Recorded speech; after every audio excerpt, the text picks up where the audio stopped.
नमस्कार फ्रेंड्स। आज है 30 जुलाई और आज हम देखेंगे 29 जुलाई और 30 जुलाई के करंट अफेयर्स। तो 29 जुलाई को प्रत्येक साल अंतर्राष्ट्रीय बाघ दिवस मनाया जाता है। विश्व वन्य जीव कोष के अनुसार दुनिया भर में केवल 3900 जंगली बाघ मौजूद हैं। 1973 में बाघों को बचाने के लिए भारत में प्रोजेक्ट टाइगर शुरू किया गया था। हाल के सरकारी आंकड़ों के अनुसार भारत में पिछले 3 वर्षों में कितने बाघ मारे गए हैं? तो इसका सही जवाब है 329। अब अगला प्रश्न 44वें अंतर्राष्ट्रीय शतरंज ओलंपियाड से है, जिसका उद्घाटन चेन्नई के महाबलीपुरम में जवाहरलाल नेहरू स्टेडियम में किया गया था। प्रधानमंत्री नरेंद्र मोदी ने 28 जुलाई को इसका उद्घाटन किया था और यह प्रतियोगिता 28 जुलाई से 10 अगस्त 2022 तक चलेगी। अगला प्रश्न है, Bharat broadband network limited (BBNL) का किसके साथ विलय को हाल ही में केंद्रीय मंत्रिमंडल ने मंजूरी दे दी है? तो इसका सही जवाब है बीएसएनएल। बीएसएनएल और बीबीएनएल की मर्ज करने के लिए भारत सरकार ने इसको मंजूरी दे दी है। अब बीएसएनएल के बारे में जानते हैं। तो बीएसएनएल का फुल फॉर्म होता है भारत संचार निगम लिमिटेड। इसका हेडक्वार्टर नई दिल्ली में है और इसकी स्थापना 1 अक्टूबर 2000 को हुई थी। Bharat broadband network limited (BBNL) को भारत नेट भी कहते हैं। आज का अगला प्रश्न है, वस्तु एवं सेवा कर यानी जीएसटी परिषद के प्रमुख कौन होते हैं? तो ये केंद्रीय वित्त मंत्री इसके प्रमुख होते हैं और ये अभी वर्तमान में केंद्रीय वित्त मंत्री श्रीमती निर्मला सीतारमण जी हैं। अगला प्रश्न है, प्रत्येक वर्ष वर्ल्ड हेपेटाइटिस दिवस कब मनाया जाता है? तो 28 जुलाई को वर्ल्ड हेपेटाइटिस दिवस मनाया जाता है।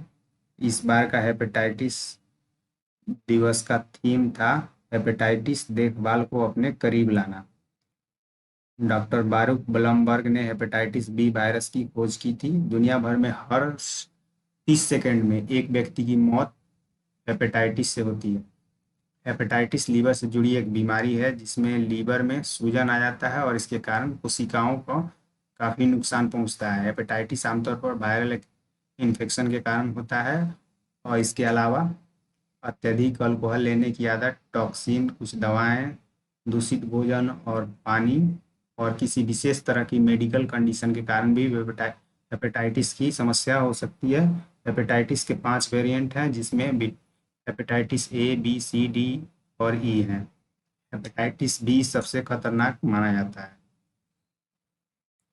अगला प्रश्न है, आईएमएफ जुलाई 2022 के हालिया अपडेट के अनुसार वित्त वर्ष 2022-23 के लिए भारत का विकास पूर्वानुमान क्या है? तो इसको आईएमएफ ने 7.4% पूर्वानुमान लगाया है।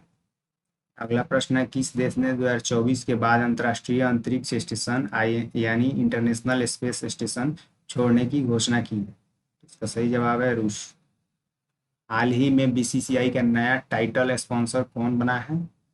तो मास्टर कार्ड बना है। पहले पेटीएम था, अब मास्टर कार्ड बीसीसीआई का नया टाइटल स्पॉन्सर बना है। भारत को किस वर्ष आईसीसी महिला क्रिकेट विश्व कप के मेजबान के रूप में चुना गया है? तो 2025 के लिए भारत मेजबानी करेगा आईसीसी का महिला विश्व कप।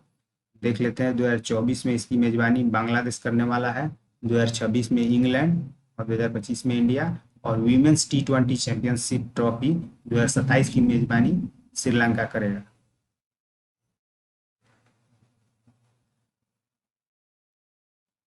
अगला प्रश्न है, हाल ही में कोचिन शिपयार्ड लिमिटेड ने जुलाई में भारतीय नौसेना को देश का पहला स्वदेशी विमानवाहक पोत सौंपा है। उसका नाम क्या है? उसका नाम बताना है। इसका नाम है विक्रांत। 28 जुलाई 2022 को कोचिन शिपयार्ड लिमिटेड ने भारतीय नौसेना को देश का पहला स्वदेशी विमानवाहक पोत विक्रांत सौंप दिया है। यदि इसका पीडीएफ आपको चाहिए तो आप डिस्क्रिप्शन बॉक्स में उसका लिंक दिया हुआ है, वहाँ से आप इसका पीडीएफ डाउनलोड कर सकते हैं मेरे टेलीग्राम चैनल को ज्वाइन करके। अब आगे देखते हैं, 2024 पेरिस ओलंपिक के आधिकारिक नारे के रूप में गेम्स वाइड ओपन का अनावरण किया गया है। इससे पहले 1900 ईस्वी और 1924 में पेरिस में ग्रीष्मकालीन ओलंपिक हो चुका है और 2024 में तीसरी बार ग्रीष्मकालीन ओलंपिक की मेजबानी पेरिस करेगा। अगला प्रश्न है, महिला बैंक की स्थापना के लिए राजस्थान ने किस राज्य के साथ समझौता किया है? तो इसका सही जवाब है तेलंगाना।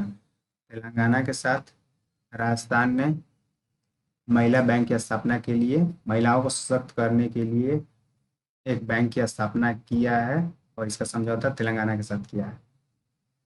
इस फार्मूला वन ड्राइवर ने जुलाई 2022 में फार्मूला वन से अपने सेवानिवृत्ति की घोषणा की है। तो सेबेस्टियन वेटेल ने 2022 सीजन के अंत में फार्मूला वन से संन्यास की घोषणा की है। वे 4 बार के विश्व चैंपियन रह चुके हैं। अगला है, भारतीय सांस्कृतिक संबंध परिषद यानी ICCR डिस्टिंग्विश्ड इंडोलॉजिस्ट फॉर 2021 पुरस्कार किसे मिला है? तो जेफरी आर्मस्ट्रॉन्ग को ICCR ने डिस्टिंग्विश्ड इंडोलॉजिस्ट फॉर 2021 पुरस्कार दिया है। अगला प्रश्न है, रिन्यू पावर ने किस देश के साथ जुलाई 2022 में एक हरित हाइड्रोजन निर्माण सुविधा स्थापित करने के लिए एक समझौता ज्ञापन पर हस्ताक्षर किया है? तो इसका सही जवाब है मिस्र के साथ। मिस्र के इसका सही जवाब है मिस्र। अगला प्रश्न है, प्रणय कुमार वर्मा को किस देश का नया उच्चायुक्त नियुक्त किया गया है? तो भारत का नया उच्चायुक्त बांग्लादेश में प्रणय कुमार वर्मा को नियुक्त किया गया है। प्रणय कुमार वर्मा 1994 बैच के IFS अधिकारी हैं जिनको बांग्लादेश में भारत का अगला उच्चायुक्त नियुक्त किया गया है और वर्तमान में वियतनाम में भारत के राजदूत के रूप में कार्यरत हैं। अभी वर्तमान में बांग्लादेश में भारत के उच्चायुक्त विक्रम दोराईस्वामी हैं। अगला प्रश्न है, संदीप आर्य को किस देश में भारत का अगला राजदूत नियुक्त किया गया है? तो इसका सही जवाब है वियतनाम। 1994 बैच के IFS अधिकारी संदीप आर्य को वियतनाम में भारत का अगला राजदूत नियुक्त किया गया है। अगला प्रश्न एशिया कप से रिलेटेड है। एशिया कप के श्रीलंका से किस देश में स्थानांतरित किया गया है? क्योंकि श्रीलंका में अभी उथल पुथल है, वहाँ राजनीतिक हालात ठीक नहीं है, इस वजह से श्रीलंका से इसे संयुक्त अरब अमीरात में स्थानांतरित किया गया है। एशियाई क्रिकेट परिषद ने 29 जुलाई 2022 को घोषणा की कि श्रीलंका में राजनीतिक और आर्थिक संकट के कारण एशिया कप श्रीलंका से संयुक्त अरब अमीरात में स्थानांतरित कर दिया गया है।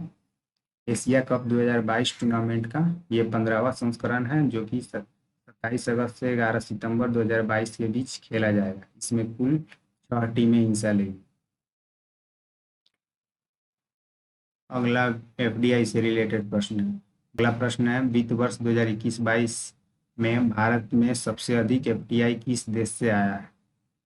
तो इसका सही जवाब है सिंगापुर। सिंगापुर से सबसे अधिक FDI भारत में आया है। सिंगापुर से भारत में कुल जो FDI आया है उसका 27% सिर्फ सिंगापुर से आया है। 27.01% सिर्फ सिंगापुर से आया है।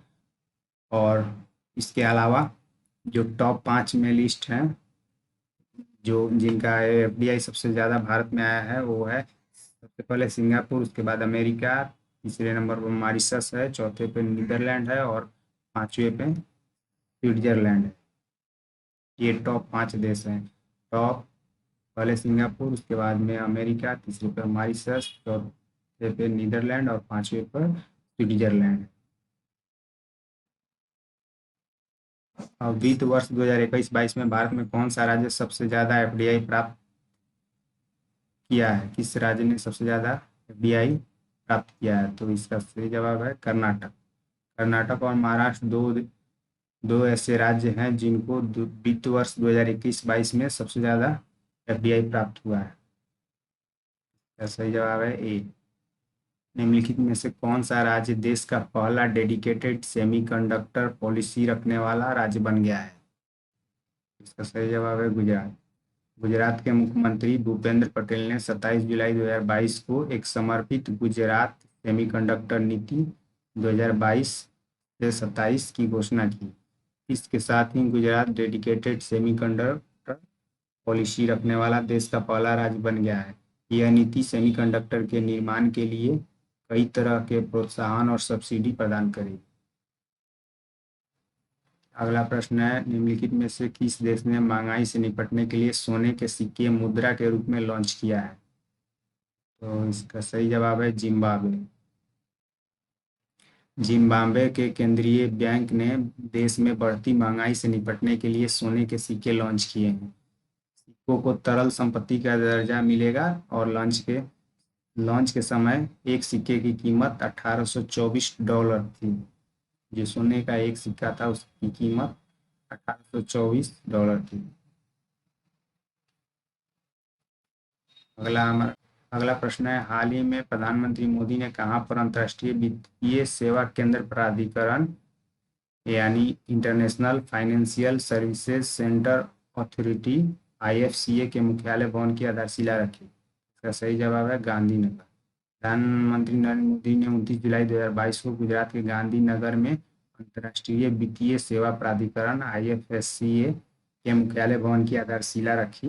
IFSCA स्थापना भारत सरकार द्वारा देश में अंतर्राष्ट्रीय वित्तीय सेवा केंद्रों को विकसित और नियमित करने के लिए की गई थी। इसकी स्थापना अप्रैल 2020 में हुई थी। IFSCA की स्थापना अप्रैल 2020 में हुई थी। अगला हमारा प्रश्न है फीफा अंडर-17 से। हाल ही में प्रधानमंत्री नरेंद्र मोदी की अध्यक्षता में केंद्रीय मंत्रिमंडल ने किस खेल की मेजबानी के लिए साइनिंग ऑफ गारंटीज को मंजूरी दे दी? तो इसका सही जवाब है फीफा अंडर-17 महिला। प्रधानमंत्री नरेंद्र मोदी की अध्यक्षता में केंद्रीय मंत्रिमंडल ने भारत में फीफा अंडर-17 महिला विश्व कप 2022 की मेजबानी के लिए साइनिंग ऑफ गारंटीज को मंजूरी दे दी है। यह टूर्नामेंट 11 से 30 अक्टूबर तक 3 शहरों भुवनेश्वर, गोवा और मुंबई में आयोजित होने वाला है। टूर्नामेंट का 7वां संस्करण है। यह टूर्नामेंट का 7वां संस्करण है। अगला है अंतर्द्वीप कनेक्टिविटी को बढ़ावा देने के लिए एयरपोर्ट अथॉरिटी ऑफ इंडिया ने किसके साथ एक समझौता ज्ञापन पर हस्ताक्षर किया है? तो इसका अंडमान निकोबार द्वीप समूह के साथ। यदि आपको इसका PDF चाहिए तो आप हमारे टेलीग्राम चैनल को ज्वाइन कर सकते हैं, जिसका लिंक डिस्क्रिप्शन बॉक्स में दिया गया है। Thank you.